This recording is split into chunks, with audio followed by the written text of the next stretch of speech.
Sénégal, bonjour. Source A ce matin annonce 18 000 tonnes de danger de mort qui menacent le Sénégal. En tout cas, rejeté du Togo, le navire Océan Princesse bourré de riz impropre à la consommation et d'origine birmane prend la direction du Sénégal, renseigne source A.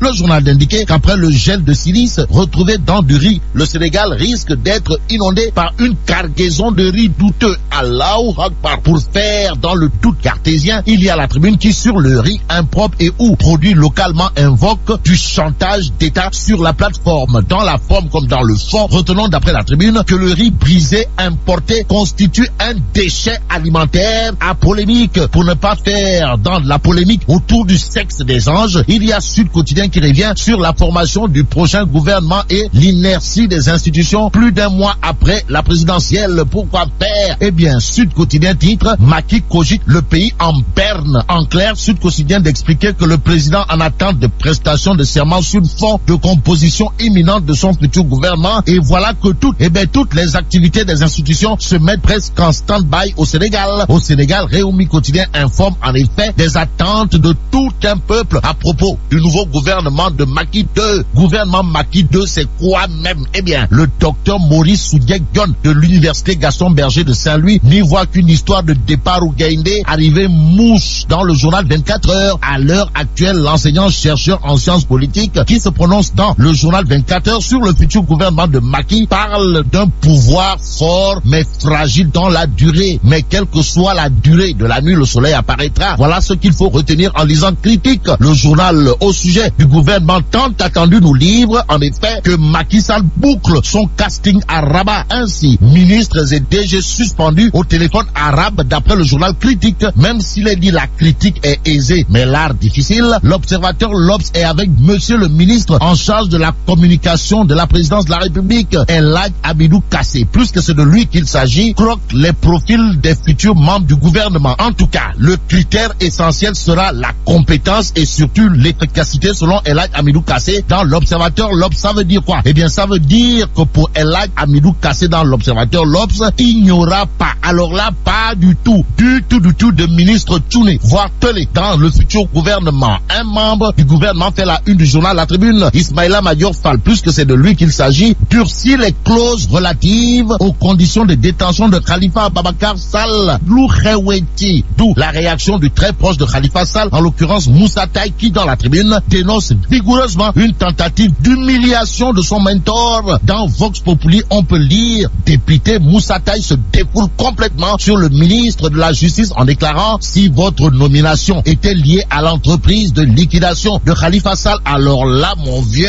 vous méritez des félicitations. Celui qui est à féliciter, si on en croit le journal Critique, c'est Ahmed Aïdara,